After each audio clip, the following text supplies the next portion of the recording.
Good evening, everyone. All right, thank you all for coming. It's great to have you here tonight. We're celebrating Women's History Month. Okay, this is our 6th annual event for Women's History Month. So, before we begin, I'm Dr. Bruce Pinker. I'm a foot surgeon and podiatrist, office in White Plains, as well as Rockland County. And I'm also the founder of D-LuCS. That stands for Doctor Designed Luxury Custom Shoes. We can be found on the internet at drd-lucs.com. Our mission is to empower women from the ground up. And we're really happy to have you all here today. And now, without further ado, we're going to begin our special presentation for Women's History Month, the don'ts and do's of choosing shoes for women. A few words of wisdom as we start. Life is short. Buy the shoes. And sometimes it's all about the shoes. Cinderella can attest to this, that a pair of shoes can really change your life.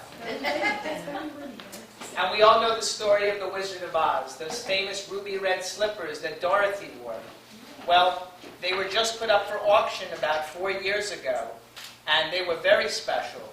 They were sold for $2 to $3 million. Okay? So those are very special shoes. Must be real good.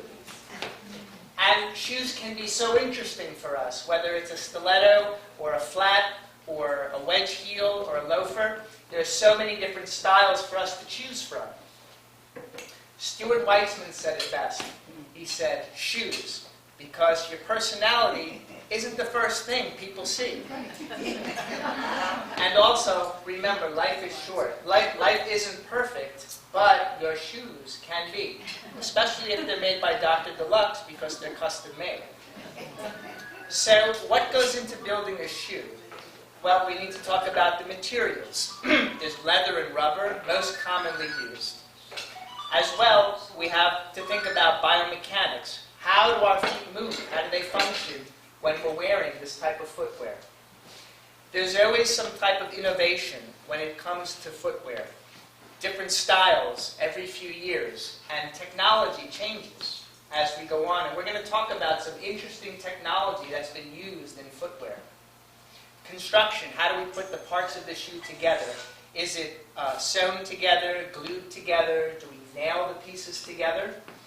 And then we have to always talk about fashion, right? How do the shoes look with the dress, the pants, with the clothes that we're wearing? And then we have to talk about the effects of the shoe on our feet. Does it cause pain? Does it give us relief? Does it provide comfort? Well, comfort is always in style. I've told my patients this for years, and all our customers at Dr. D-LuCS know comfort is really key. And it's always better to feel good than to look really great and feel terrible. Right? So, we have to find that special balance between fashion and function. Okay?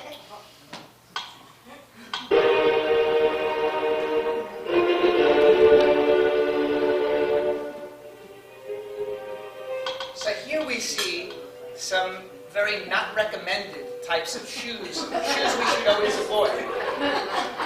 A very high heel, unstable, no lining inside of it, not something we recommend. Neither is this. Chain heels. Something you might see in, say, a theatrical performance, but not something that any of us can wear for a long period of time. And this is something from probably medieval times, not something you'd want to wear all day. There's no lining inside, it's a very high heel, lots of pressure on the ball of the foot, not something we recommend. And here we see flippers made into high heels. Very difficult to walk in these. And here we see a cake knife that's made into a high heel. It's reported that someone actually wore this as a shoe. There's a small strap that goes across the middle. Okay? Not something we recommend.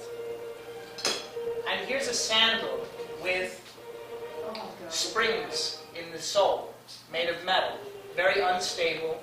The only redeeming quality is the strap around the ankle, but otherwise there's no lining. It's not a very comfortable or stable type of footwear. And here, we really have to call the fashion police on this one, okay? Walking on your toes couldn't be a higher heel if you tried, and very, very unstable. Okay? And here we have what we call turkey heels. This is something you might want on the table for Thanksgiving, but it's the shoes turned upside down and wrapped onto a platter. Okay? Reminds us of Thanksgiving.